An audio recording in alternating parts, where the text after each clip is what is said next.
Let me turn the microphone on. Woo! Good evening, everybody. Welcome to the City of Hartford Court of Common Council meeting of the Planning, Economic Development, and Housing Committee. I'm John Gale, the chair of the committee, and to my right is Councilwoman Molly Rosado. We may be joined by other council members, but it's 6 o'clock, so we thought we would get started. We have two items on the agenda, and there are a number of agendas on the table here if anybody would like one. And I'm just going to take them in order. And since we have this new fancy system of microphones and a podium, and we're being, I don't think we're live, but I think we are being recorded for playback. I'm going to ask people who are going to comment on any of the items to actually use our handy-dandy podium here, okay?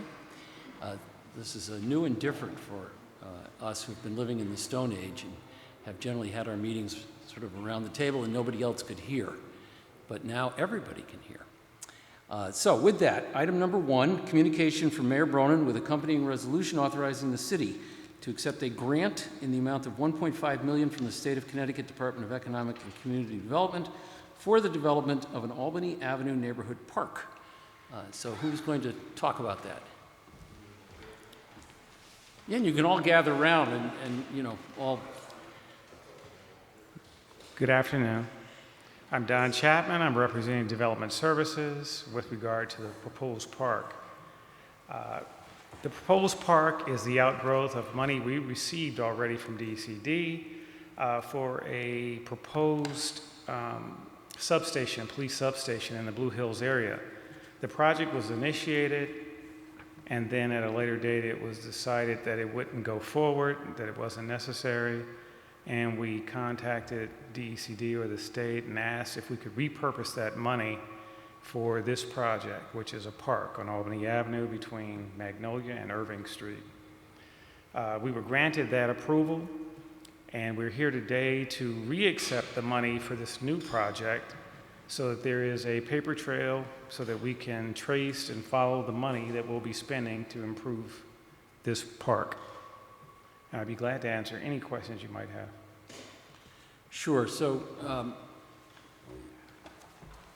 I'm pretty familiar with where the park is being proposed. This was the location of a police substation at one time. Well, a portion of the lot did contain a police substation, but the other portion is actually a park now.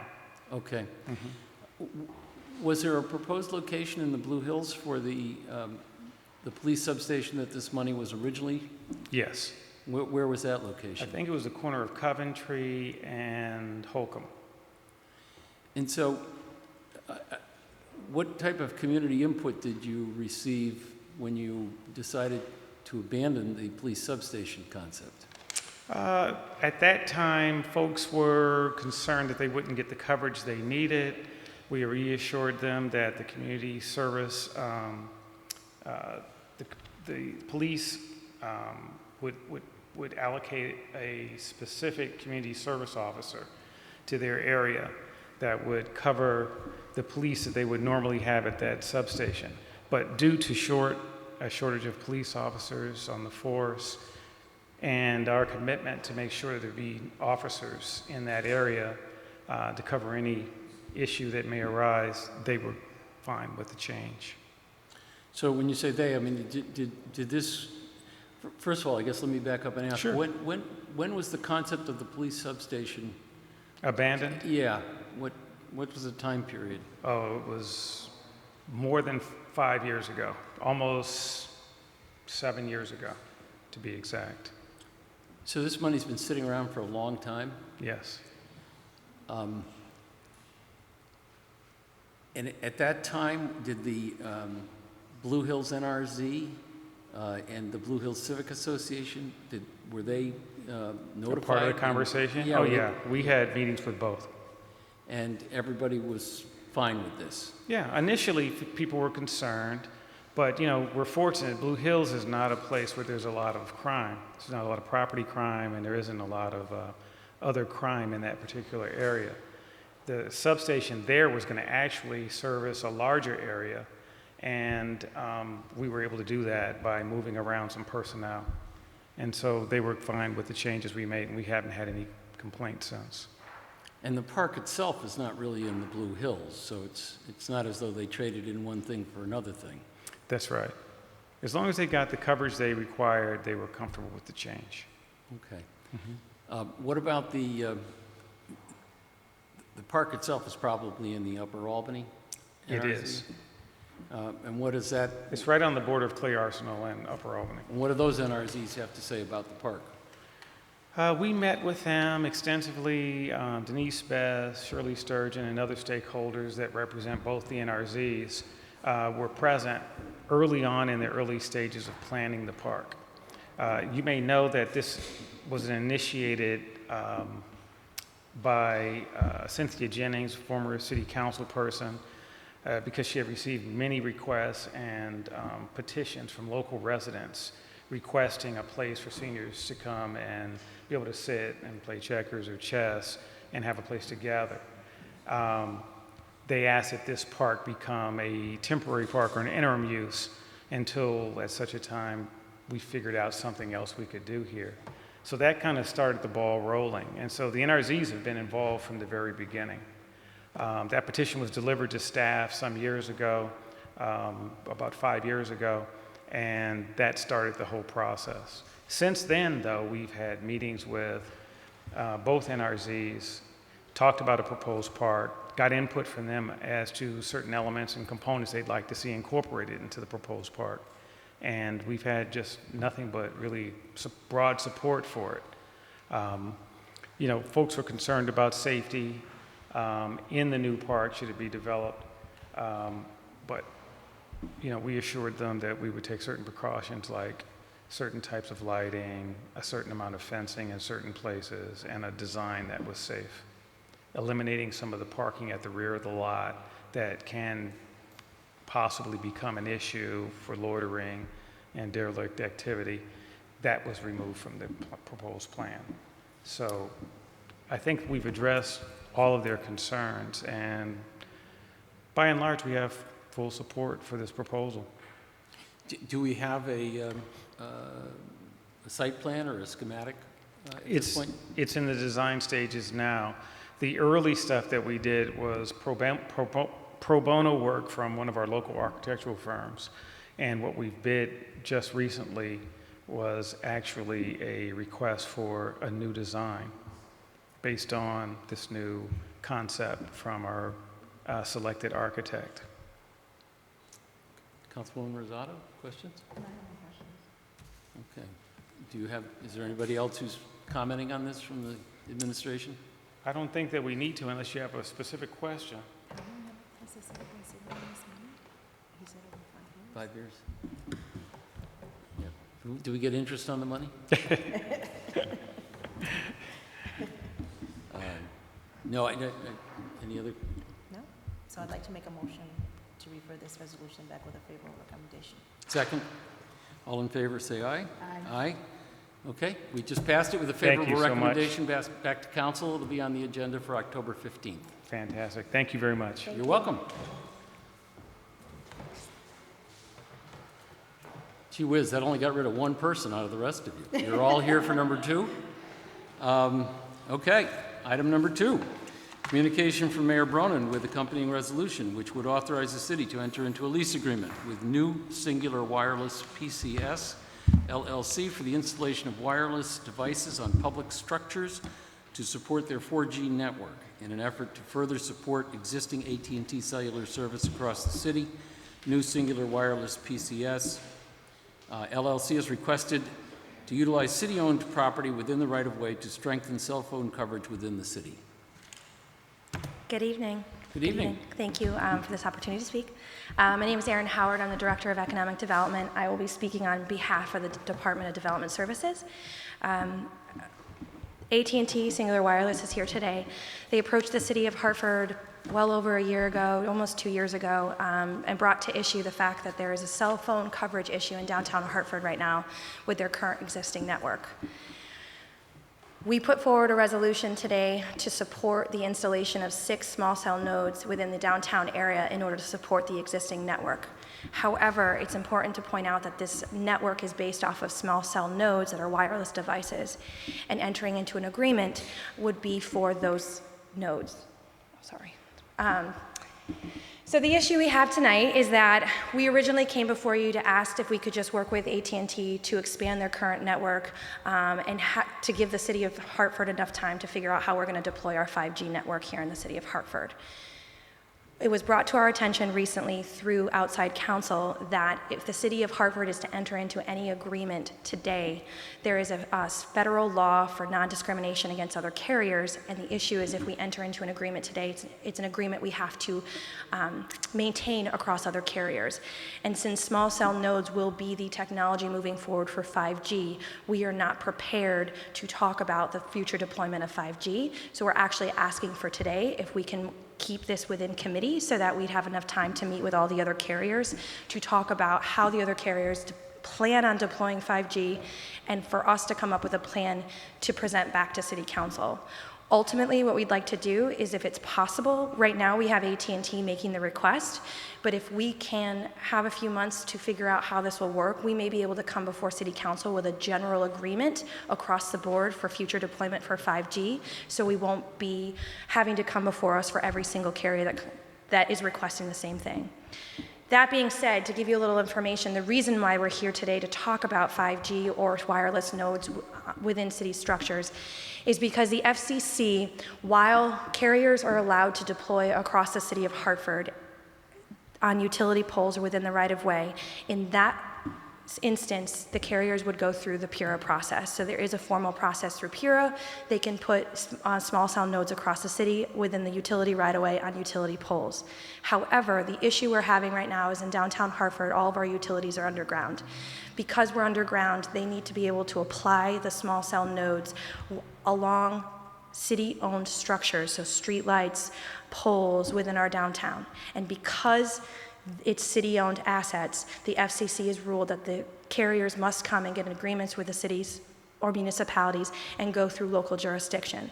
Currently, we do have planning and zoning regulations, so should we move forward with an agreement like this, the carriers would all still be required to get into a licensing agreement with the city, but then also go through the formal planning and zoning process since they're city-owned structures. If it wasn't city-owned structure, if there was a utility pole within the utility right-of-way, the carriers have the ability to go through the PURA process to put the technology up across the city. And in fact, we do have AT&T here today, and they could also speak to the fact that they actually are deploying small cell nodes right now across the city of Hartford and other communities across Connecticut for their existing network. The issue today has to do with city-owned structures, streetlights and poles in which they can deploy the actual technology within the downtown area.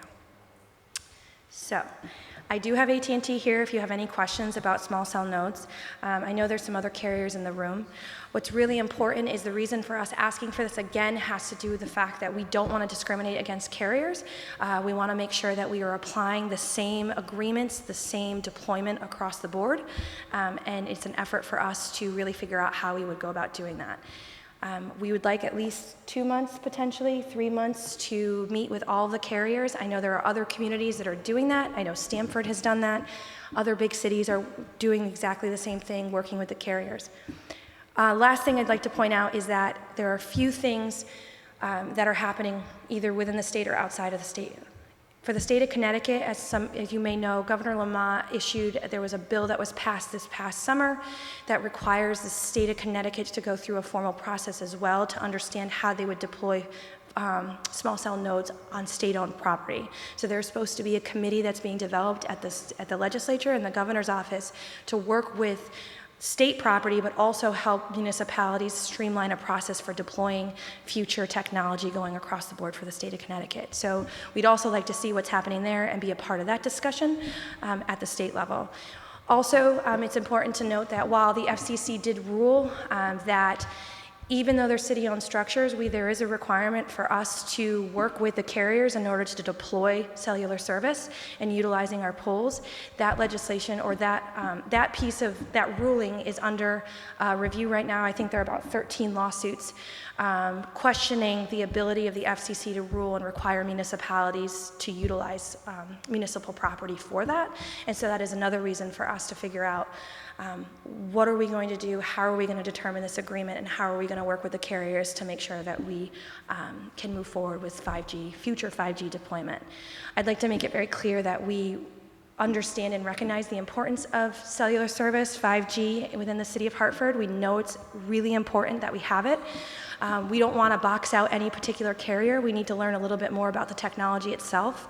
And so the concerns on our end are we just don't want to enter into some form of an agreement that could change in the next 6 months based upon the regulatory environment, but also we want to make sure that we're not impacting our use of poles, what those poles look like, interference issues with cameras, police safety, all of that, because we use our poles to provide for the city of Hartford in other ways. So we need a little bit more time to understand what that looks like before we enter into any formal agreement with AT&T or any other carrier across the city of Hartford.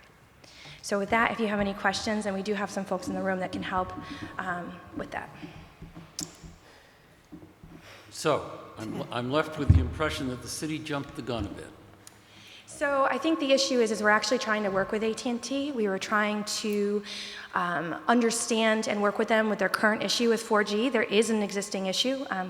This is almost a problem out of a good result.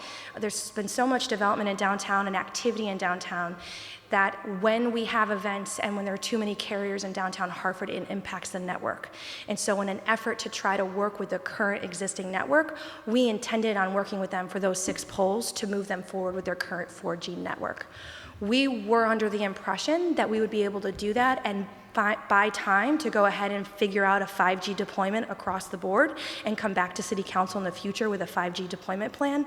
But up until the last 24 hours, we were unaware that any agreement, because it's small cell nodes, would impact our future deployment and potentially put us in a bad position moving forward with 5G deployment. So that is what happened. We were actually here. Had we known, in fairness, I think we would have taken more time, developed a deployment schedule, worked with the carriers, and not have come before City Council this early. But again, this was an effort for us to actually work with them to solve a current issue that's here in the city of Hartford. Okay. I'm also left with the impression that it's probably prudent for us to delay so that this can be planned appropriately. But let me just ask a couple of questions so I can understand this a little bit better. Going back to, you mentioned something about the FCC rule as being challenged in court, but I take it we're rather in favor of the FCC rule. We want to have control over where these things get placed in city, and we rather like the fact that it's us making that decision and not Pura making that decision. So we would be in favor of the lawsuit of the other municipalities that are filing lawsuits against the FCC, because the current ruling with FCC says, and I have Attorney Cohen here as well as Howard Rifkin, who could probably speak a little bit better to this, but the current ruling says that we have to work with the carriers with municipal-owned structures. And so while they still have to go through the regulatory process within the community, which is planning and zoning so long as it's in place, and getting an agreement with City Council, we technically, current law says that we have to work with the carriers. Our issue is if we work with one today, we sign ourselves up and potentially create a discrimination issue against all carriers, which is why we are kind of pulling back a little bit to determine what that plan looks like. So I see. So the lawsuit is designed, I mean, it sounds like it's a very fine line, whether you're working, when you say working with carriers, I mean, I could say that, I could define that to mean I'm going to work with carriers as a group of people, not individually, but I take it the lawsuit has to do with whether you can say I've got to work with carriers as a group and not be forced to enter into agreements with one at a time. yeah, so if you don't mind, like to defer some of these legal questions to either Howard or Attorney Burt Cohen. So is that okay to have them come up and kind of fill you in? It absolutely is okay, Awesome. but I'm going to ask you one more question Sure. before we do that. I also understood, and you may defer to the legal on this as well, but I think you said, or at least the way I understood it was, in downtown, because there's no utility poles, they have to deal with the city, but where there's utility poles, they get to deal with Pura. Sure. I'm not sure what the distinction, I mean, I would hope Pura Sure. would protect neighborhoods as well as we Sure. would protect the city, but I kind of like the fact that we get to protect our own turf. But you also, I think, said that AT&T outside of the downtown area is putting up their small cell technology, these nodes.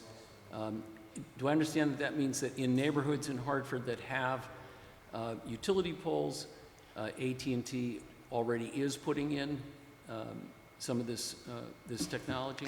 Yes, so there is some technology that's out there right now on the utility poles. So let me back up and answer the question about regulatory body and what we have control over, what we don't. The cell phone carriers and the utilities can go through the PURA process, the state regulatory body, to apply cellular technology to any utility within the utility right-of-way across the city on a utility structure. The issue with downtown is our utility structures are underground. And so therefore, there are no utility-owned poles within the right-of-way, and therefore they have to attach to something else. That something else being the city of Hartford's municipal-owned property.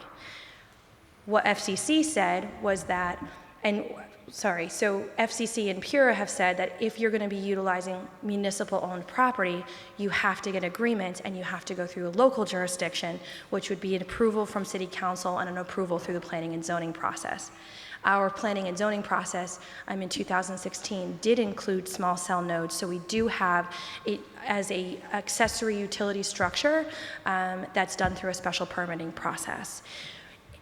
We don't have control on the utility poles. The only thing that happens for the city is we get notified by PURA. We have a right to respond to, so if they're in any particular neighborhood and put a cellular device on a utility pole, they have to provide notice to the city. It's a 30-day notice that we have through the PURA process to talk to PURA if we have any issues with those particular structures going up. But again, because utility right-of-ways are governed by the state of Connecticut under the PURA regulations or the PURA board, those decisions are made there and they're not actually controlled locally.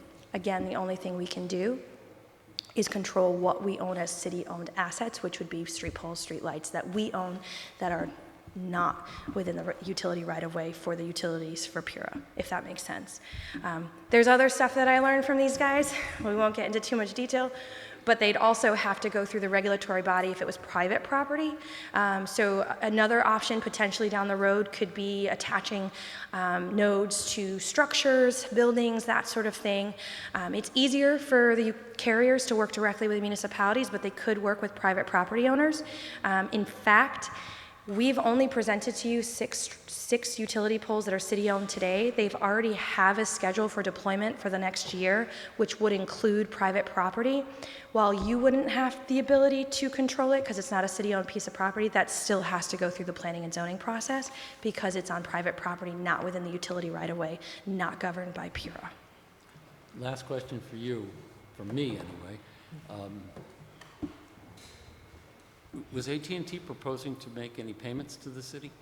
So the current FCC regulation allows the city to charge the carriers, I think it's $250 a year right now for each pole. $270 per pole per year. That is also being questioned. There is some ability for us to charge an administrative fee. We'd have to demonstrate that, but standard-wise, it's $270 a year per pole. That may also change, which is another reason why entering into an agreement today, locking us in at $270 per pole would lock us into that same value potentially across the board for all other carriers. So again, understanding what we can do, what flexibility we have with charging is another reason to fully understand what this all means for the city of Hartford. All right, thank you. Councilwoman? So, which carriers are here today, present? So we have AT&T present, which is really Singular Wireless, and then we have Crown Castle, who represents T-Mobile. Well, we're a national wireless infrastructure provider. We have contracts with all 4 wireless carriers across the country. Also, please note that we've also been approached by Verizon. Verizon is not deploying small cells right now. They're actually deploying, running fiber across the city of Hartford. And I know that Frank De La Ripa and his group have been receiving requests for running that broadband for the Verizon deployment right now. So I know that you kind of concentrate on downtown area, but do you have an ETA as to when you project that the entire city of Hartford will be on board? Will be, I'm sorry, Will be on board with on this? board with this? Mhm. So right now, we're just talking, so the thing that's really important is right now, we're only talking about 4G, and currently in their network, correct me if I'm wrong, they're actually able to provide that across the city of Hartford now. They have added nodes across the city of Hartford, but where they're having the most concerns with the current network is downtown Hartford. For 5G, the technology isn't out yet, and so that's another big question. Not sure what that means. Do know that they're likely going to be using small cell nodes, so part of the deployment of adding all of these nodes now is to be in preparation of the future 5G network. I did ask that question as well, and I do know that AT&T has actually shown a map. Their next 18 or so poles are scattered across the city of Hartford, and in this particular scenario, I think the service is better in the neighborhoods than it is actually in downtown Hartford. So they're prepping, they're deploying, they're getting ready for 5G within the ability that they have under the current regulations through PURA.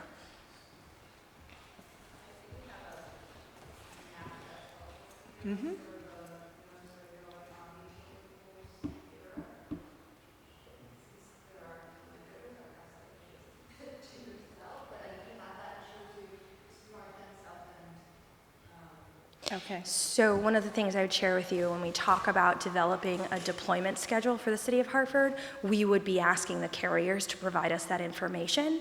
One of the big reasons why we're worried about signing off some of our own poles in downtown would be purely for the fact that we don't want to box any other carrier out from downtown as well.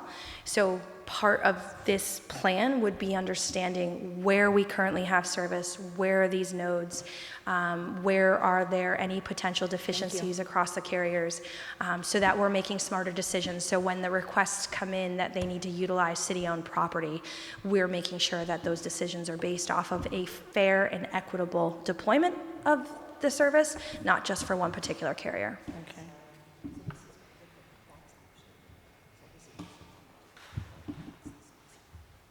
I see.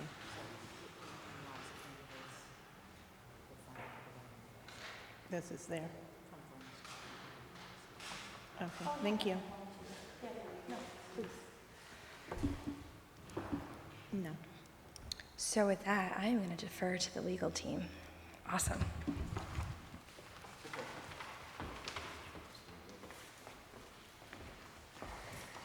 Good evening. For the record, Howard Rifkin, Corporation Counsel. Attorney Burton Cohn has been practicing in the area of utilities and telecommunications law for over 20 years. He is under retainer by our office to advise us on these matters, which, as you can tell, are quite complicated. So I want to just say a couple of things. One is to understand when you talk about who controls what, let's be clear that the ultimate control over the deployment of this technology does not lie or rest with the municipality. It either rests with PURA, if it's a utility pole, or it rests currently with the FCC otherwise. Now, there are standards that we can impose, including standards that speak to aesthetics through planning and zoning. But I just want to quote the federal law on 2 points, and then Bert can weigh in. So what the Communications Act that pertains here says is the regulation of the placement, construction, and modification of personal wireless service facilities by any state or municipality or local government or instrumentality thereof, one, shall not unreasonably discriminate among providers of functional equivalent services. That's the point that Aaron was making. And two, shall not prohibit or have the effect of prohibiting the provision of personal wireless services. So there's the dilemma that the city of Hartford faces in this regard. On one hand, we can't put ourselves in a position where we are challenged and are seen to be discriminating against another carrier on the one hand. On the other hand, the laws that's written currently says you really don't have a lot of control here. You have limited control. So I want to make sure that as policymakers for the city, as legislators, that we understand the context within which we're operating and the legal framework within which we're operating. So with that comment, let me turn it over to Bert. He might have some more that he wants to add. Thank you, Howard. Good evening. For the record, my name is Bert Cohen, and just to clarify, I've been doing this for about 35 years, although I'm much younger than I look. In any event, Assistant Majority Leader Gale, I just wanted to give you a little bit more information with respect to your question on the pending federal Court of Appeals challenges that various municipalities and municipal groups have made to the FCC order, which was adopted a little over a year ago. In fact, around that time, we were having discussions with AT&T. Now, the municipalities are not challenging the overall interests of the carriers to want to increase their coverage and their capacity or to transition to 5G. Obviously, that is in the interests probably of the nation as a whole. The question is one of where the legal authority begins and ends, and where the municipalities are particularly concerned and believe that the SEC has A, exceeded its statutory authority, or B, if it hasn't, it has issued an order that is in part in violation of the 10th Amendment of the United States Constitution. Bear in mind that what we're talking about, as Erin made very clear in her excellent presentation, was the fact that these structures are going on to property that are owned by the city of Hartford. And what the municipalities throughout the country are concerned about is the FCC has issued in a written decision and order without any regulation, without any real order, guidelines particularly with respect to the rent payment that municipalities can charge the wireless carriers for leasing municipal property. It's a lease agreement. The FCC, again, no regulation, it's just buried in the text of a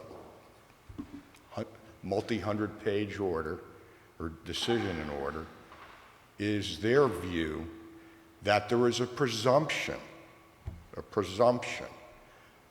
that we're a safe harbor, I think is the word they use, that $270 is the annual payment that can be, is it annual? Annual, yeah, annual payment that a municipality can charge for each structure. Now keep in mind, and again, this is nowhere near where the city was going in its earlier discussions. Municipalities in other states have entered into agreements with wireless carriers much more than that. Much more than that. And again, it's not that the city of Hartford has delayed with respect to this issue, but I wanted to make it clear that as we throw around this $270 per annum thing, first of all, I'd be shocked if that held up in court.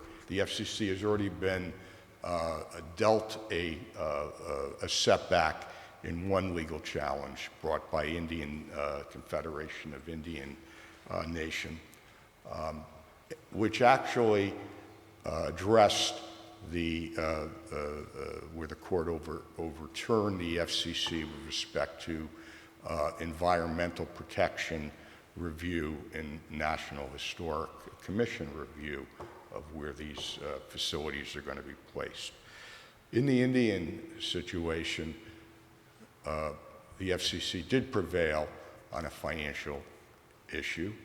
Apparently, several tribes were requiring an upfront payment from the carriers, kind of like, if you want us to review your application, you have to give us a check. And I don't know off the top of my head what that was, but I believe it was a substantial amount. And the FCC and the court sympathized with the FCC's ruling in that. That has nothing to do with the ability of the FCC to tell this municipality or any municipality what it can charge or not charge with respect to leasing its own property. So I just wanted to clarify that one issue, sir, to your question. But, you know. It's a money issue. Well, that was one. I mean, there were certainly other issues, issues with respect to timing. And the FCC issued shot clock, they call them shot clock deadlines with respect to when municipalities are supposed to process these agreements. Certainly, we in the case of AT&T Wireless, we appreciate very much their patience with us throughout this process. And my understanding through Aaron and the Corporation Counsel's offices is no wish to delay. We just want to make sure that we're all on the same page with respect to where these facilities are going to be, what the agreement is, whether the city should have a standard agreement versus dealing with an AT&T agreement, a T-Mobile agreement, a Verizon agreement, et cetera. And then finally, there's just a practical issue, which probably you should note if it hasn't been brought to your attention yet, and that is that certainly in the AT&T proposal, and we expect in other cases, there's going to be a change-out proposed of the street light structure to make it higher. And certainly from your perspective, you may be concerned about, you know, are you going to have street light poles at different heights, and what's that going to look aesthetically? And that's something, of course, that, you know, we wanted to raise with the carriers as well. I hope that was helpful. Thank you. Yeah, no, very helpful. Thank you. Thank you. Any questions? No. Anything else from administration? No. Yeah, no, I'm good. If there's anything else that you guys need, just.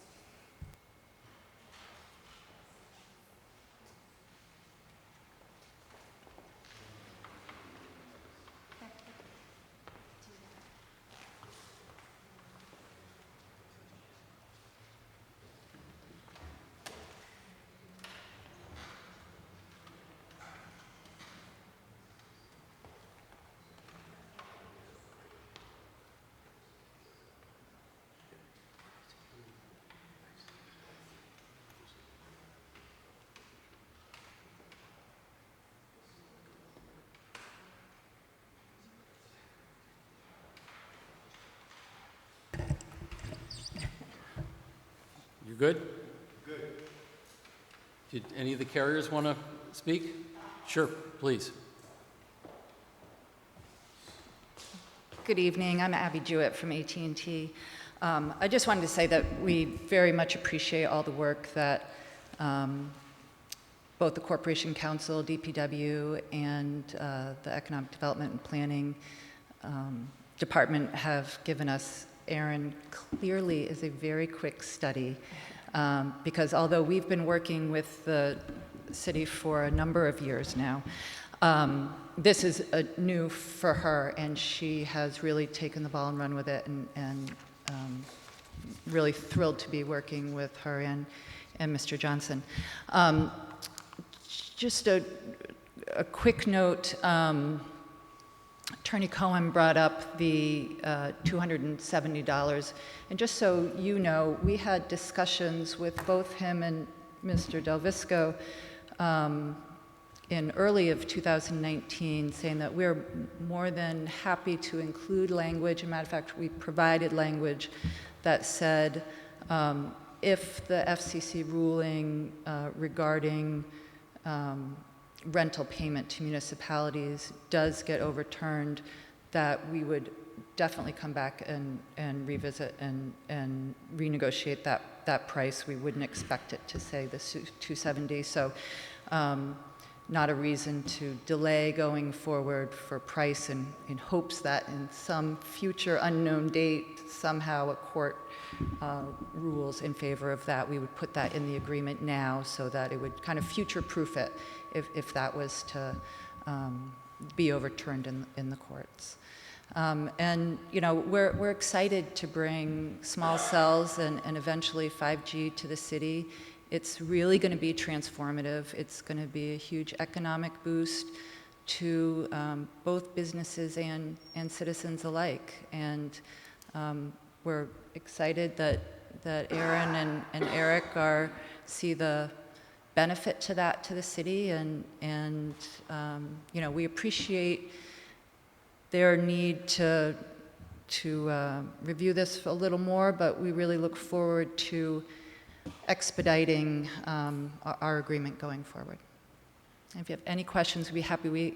There's all sorts of expertise here in the building with me, so if there's any questions you have on the engineering side of it, you know, we've been building these across the country for a number of years now. This is not new. So anything that you think may be an issue, chances are we've run into it in previous locales and have worked it out, and be happy to share that information with you. Quick technical question. Is height an issue? No. So you showed No, us you showed us a picture with this at the top of a pole. Mm-hmm.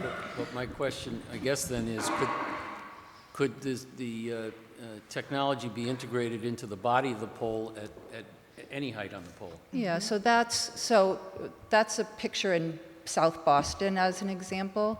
I think one of the concerns, we did pass an ordinance or regulation, which was it, Chris, at P&Z?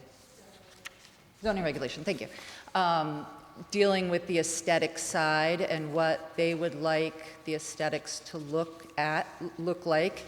And one of the main features was that they wanted an exact duplication of what is there now, particularly in the ornamental street lighting. And so what we do is we actually contract with, there's actually only around 4 or 5 companies nationally that do this ornamental type municipal lighting. And so we contract with them. It becomes an exact duplicate of what is there. And then the small cell just sits the 24 inches above that. So the street lights remain at the same height. And so there's not, you know, one, you know, the actual illumination part, there's not one that's here and one that's here and one that's here. And it actually took us about almost a year to negotiate the aesthetic zoning regulations that were passed by P&Z back in 2018. The electronics of it, so the brains of it, that's what's shrouded in the base. The antenna has to sit at a height. But normally the electronics would be on the side of a pole, like I showed you with the utility pole. All right, so that's my question. Then the antenna part of it, you do look for height. You have to, You wouldn't yes. want it to be at 15 feet high if you could have it at Correct. 35 feet high. Correct. Okay, Correct. got it. But the electronics of it are shrouded in the base of it versus hanging on the side. That's one of the things that P&Z was very concerned about. They didn't want anything hanging off the side of your light poles or traffic stanchions. And that same type of duplication, if you see there, that's what, if you were to do a steel Cobra head, the base there, right, yep, that's where the electronics would go on that. So we can do that same stealthing technique. And to the extent you know, If I don't know, Carly does, so. versus your competition, or maybe your competition can comment since they're here as well, is this a design that would work for anybody? Yes, any carrier? So whether it's Yes. Verizon or AT&T or anybody? Yes. So if we have everybody in downtown, they could all look the same, and we could all have a similar aesthetic? Yes, and they would have to, because the P&Z regulations that were passed were for anyone to come in, has to abide by those, Okay. not just for us. Thank you. Questions? I just have, on this here, the, Go ahead, Carly. is this active and in progress, the yellow? Yeah, so Okay, yellow are the ones that we don't have building permits for yet, so Okay. they're probably still in process. And I wrote that detail in here too, I believe. So these Yeah, are so the there's existing ones. street names. Previously submitted, you would have gotten your like Pura notifications on all of these. Because Okay. we can't do a building permit until after Pura has issued us a go-ahead. okay, So that's all the ones that that are currently probably in the realm of being deployed. okay, And then these are the ones that are still in process. We don't have they haven't gone through Pura completely, but we have applied for them. So once we get the license from the utility, we'll go through to Pura as well. okay, So those are the ones that you'll see. And then these are the ones that are all new, ones that haven't gone through, just so you can see the locations themselves for the four utility poles. So what I did here is, one is an overall, so you get an idea. And then I kind of split it north and south, right? So the other ones are, those maps are just more of a detailed view, so you can understand what the streets are. okay. It's just a little more zoomed, so you Yeah, can so- get a better sense. Sure, so when I look at this, right, so I look at a gray pole with a gray top, and I look at a black one, These match existing. so how would it look on here? It would be a brown color, or would it be a gray color? Well, this is out on Block Island, so that get a gray a lot quicker. It just depends on the age of the pole. Usually, if for some reason we need to replace the pole, we'll put the more brown antenna. But I think Pura actually regulates what color we use as well. So it's to match, so if Okay. we're 'Cause this is re-putting it, we'll Boston, paint it right? the color And of so they're the, black with a black top. Yeah, well, some of them, this is more of a bishop's cut, Okay, and then these are more of your like just straight LED. We also have the ones that are like the Cobra, right? So Okay. whatever your luminaire is always going to stay the same. Whether you have LEDs, whether you've swapped over, whether it's like an acorn or a drop light, or if it's a top light, all of that stays the same. We just internally route all of those cables and then add this antenna. okay, got And it. that base is where, regardless of the carrier, each radio cards, like whatever they're using, will all fit into this base. It's not like an AT&T proprietary base or anything. So even though the cabinets are outdoor rated to be on the pole, we put them in the base for stealthing, and so you can't like whack them downtown. Okay, thank you. Yeah. Okay.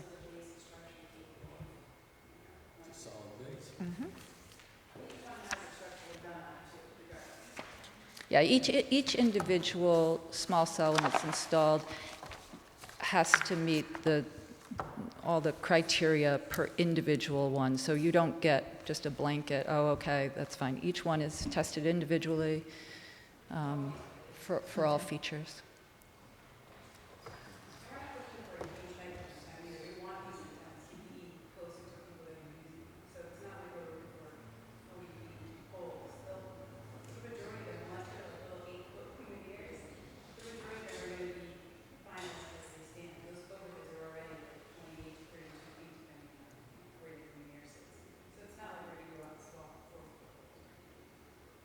Thank you.